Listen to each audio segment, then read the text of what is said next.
Welcome in, everyone. I hope you guys are doing great wherever you're watching from today. We have some big news about the Gerald Ford Aircraft Carrier Strike Group is now officially in the Caribbean after being in the region for a few days.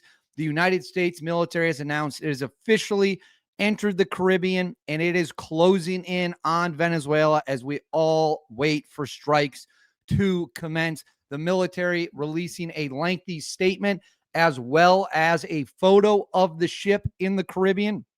And we also have troops that are now stationed miles off the coast of Venezuela. I repeat, miles off the coast of Venezuela. So, yet again, this situation is rapidly developing. It is changing by the minute. I am filming this on November 16th. All information is up to date as of November 16th. Before we get into it, you guys know the drill. Please make sure to like and subscribe. Huge boost to the channel. Comment with your thoughts about the situation below. What is on your mind? What do you think will happen? Let me know in the comments below. Hit that notifications bell. All notifications turned on. You won't miss a thing. And then right here, Instagram, David_Hookstead, X, D Hookstead. That's where you can find me on social media. My DMs are wide open. If you have tips or anything you want me to know, please feel free to reach out. Now, let's get into it. So we knew a few days ago that the Ford Carrier Strike Group had arrived in the region, we believed, due to a flight that had taken off from the carrier that had its transponder on, that it was just kind of lingering outside the Caribbean, lingering outside the region, kind of in a holding pattern, for lack of a better word. I'm sure the Navy people watching this might be like, there's no such thing as a holding pattern in the Navy. I don't know. You guys understand what I'm getting at. It's just kind of a fitting term. Everyone was waiting to see, when will it cross officially into the threshold, not just Southcom's AOR, not just the Southcom area of responsibility. When will the carrier breach the line, go into the Caribbean, and then presumably turn point, all weapons pointed at Venezuela, as President Trump waits to issue the go order to hit Venezuela? Well, we now have an answer to that. I'm going to put this up on the screen for you right here. So this was released November 16th, so the day I'm filming this, by the military. Gerald R. Ford Carrier Strike Group enters Caribbean Sea. Announcement. The Maritime Forces operations in the U.S. Southern Command, Southcom area of responsibility, come after Secretary of War Pete Hegseth directed the Carrier Strike Group to support the president's directive to dismantle transnational criminal organizations and counter narco-terrorism in defense of the homeland. Through unwavering commitment and precise use of force, we stand ready to combat transnational threats that seek to destabilize our region. The USS Gerald Ford Carrier Strike Group's deployment represents a critical step in reinforcing our resolve to protect the security of the Western Hemisphere and the safety of the American people. That is a quote from Adam Alvin Hosley, commander of Southcom. It says the carrier, I'll highlight this right here. The Carrier Strike Group will join joint forces already in the Caribbean Sea, including the Iwo Jima Amphibious Ready Group and Embarked Marine Expeditionary Unit, as part of the Joint Task Force Southern Spear. Remember, Southern Spear is the operation name. That is the official name that has been given to the operation to hit these scumbags, wipe them out, make sure they cannot, under any situation, continue to push their poison. And who do they deem a narco-terrorist? The biggest one is down in Venezuela, Nicolás Maduro, as well as he is giving a launching pad in the region to the Russians, the Chinese, the Iranians, and the United States under the Monroe Doctrine. Will not allow that, will not tolerate that. It says our nation's leaders have called upon the Gerald R. Ford Carrier Strike Group as the most capable, adaptable, and lethal platform in the world to be where it matters, when it matters. Our force will augment existing capabilities to protect our national security, our nation's security, prosperity against narco-terrorism in the Western Hemisphere. And then right here, some more details. With more than 4,000 sailors, dozens of tactical aircraft, the Gerald R. Ford provides combatant commanders and American civilian leaders increased capacity to project power through sustained operations at sea. The first in-class carrier can simultaneously catapult, launch, and recover fixed-wing aircraft on its flight deck day or night in support of tasked operations. So you have right here a ton of firepower and they can run flight operations around the clock.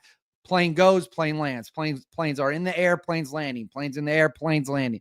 This is the most lethal aircraft carrier that has ever been set to sea, ever been built. And it is really a testament to America's engineering and our incredible, incredible capacity to create just world-changing platforms such as the Gerald R. Ford aircraft carrier. Now, they did release a photo of it.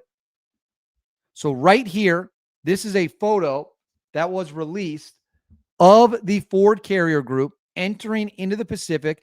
Now, if you look here, you can see a B-52 bomber. You see multiple escort ships, but where that big red circle is, that is the Ford carrier group. That is where the carrier group is. Now, I got to put this on the stage. I mean, also, can we just take a moment? What a beautiful ship. What an absolutely beautiful, beautiful ship. Massive flight deck. I mean, that is American power summed up in one photo as the Ford enters into the Caribbean. Now, I'm going to put this up on the screen for you. Got to pull this down. So this comes from the U.S. Embassy in Trinidad and Tobago. U.S. Embassy announces the United States Marines and TDF, that is the Trinidad and Tobago Defense Forces, engaged in training November 16th to 21. So it says the United States Marine Corps 22nd Marine Expeditionary Unit deployed to the United States Southern Command and the Trinidad and Tobago Defense Force will participate in training exercises starting November 16th. So today, the United States Marines are in Trinidad and Tobago. Now, we brought a warship there previously, which I believe is still there, and they are now operating joint exercises, war games in Trinidad and Tobago, just miles off the coast of Venezuela. And a statement from the command says the exercises are conducted in close coordination with TDF leadership, local and national government officials, and emergency services to ensure community safety and uphold cultural respect. The engagement prioritizes partnership, professionalism, and shared experiences, including meals and informal interactions that foster camaraderie and mutual respect. Now, on the surface, this doesn't really seem like all that big of a deal. Okay, we got the Marine 22nd Expeditionary Unit there. Why is that such a big deal? Well, I'll tell you why it's a big deal. This right here is Trinidad and Tobago. All the land you see around it, that is Venezuela. So if we zoom in here, you are looking at about 6 or 7 miles off the coast of Venezuela. That is how close the United States Marines are now stationed in theater to Venezuela. Now, does this mean that the Marines, so right here, bottom of the screen or left-hand side of your screen, that's Venezuela. Right-hand side of your screen here, that would be Trinidad and Tobago. Now, does this mean that the Marines are going to be storming across the water and invading Venezuela? No, that is not what this means. What this is being done, well, first off, Trinidad and Tobago and Venezuela hate each other. Trinidad and Tobago is a great ally of the United States. We have a great relationship with the government. We have a great relationship with the military. This is not being done because we are going to flood troops into Venezuela, but it is being done because we want to send a message to everyone in the world that, hey, guess what? If you want to mess around with us, we will put troops right on your doorstep. And on that note, they did release some photos. So these are photos that actually were just released on Sunday, the day I'm filming this, but they were from October. So this is of the 22nd Marine Expeditionary Unit. They've got some Harrier jets that they're training.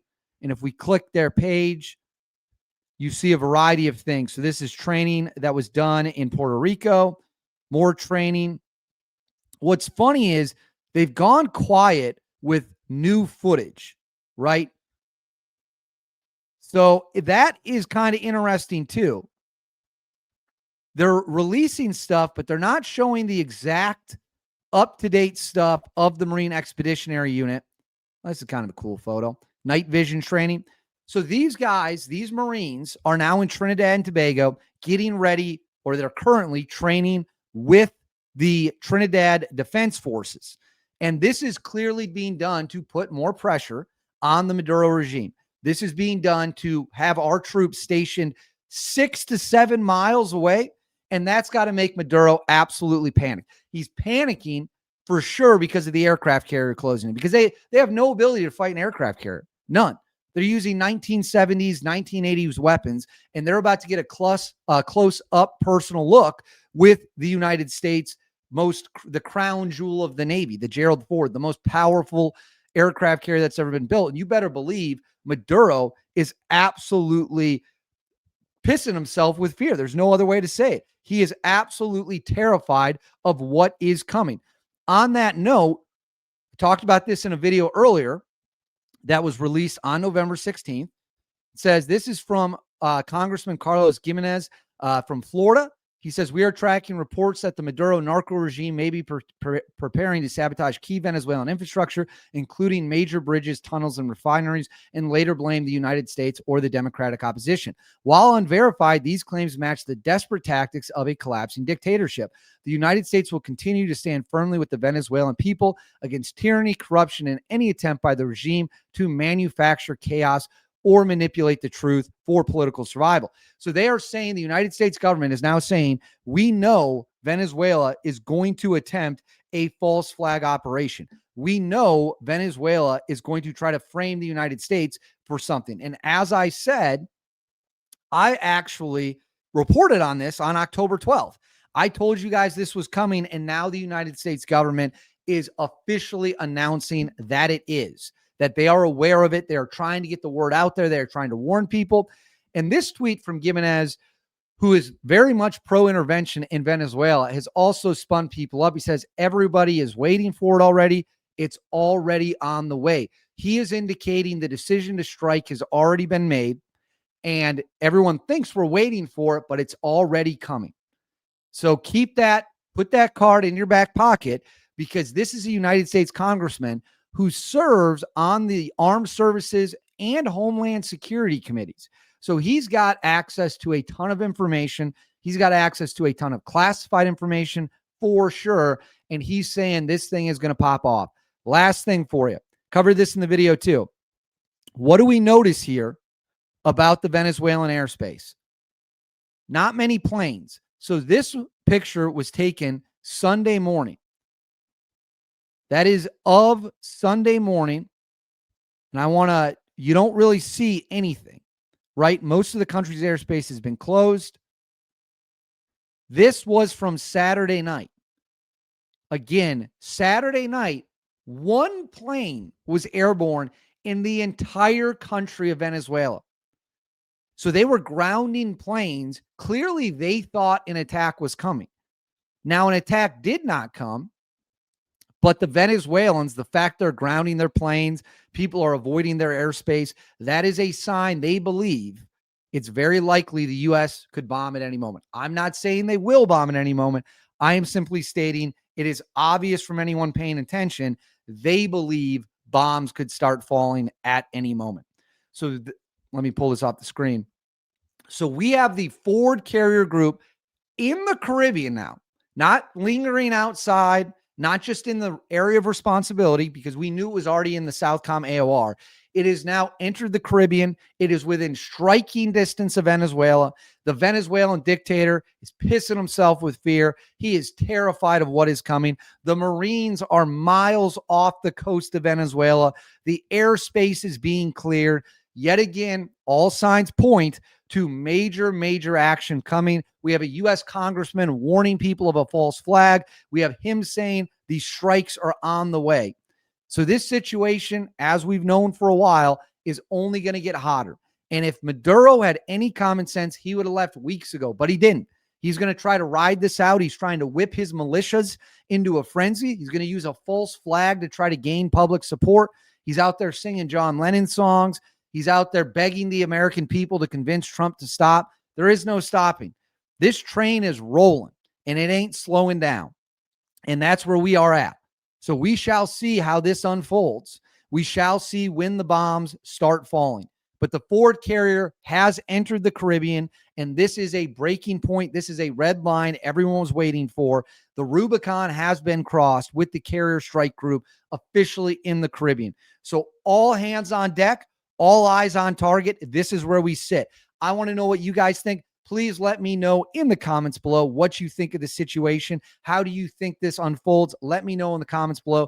Please make sure to like and subscribe. Totally free. Cost you guys absolutely nothing at all. Huge, huge, huge boost to the channel. Hit that bell. All notifications turned on. You won't miss a single thing. And then right here, Instagram, David_Hookstead, X, D Hookstead. That's where you can find me on social media. My DMs are wide open. Reach out with any tips you got. I'll see you all next time.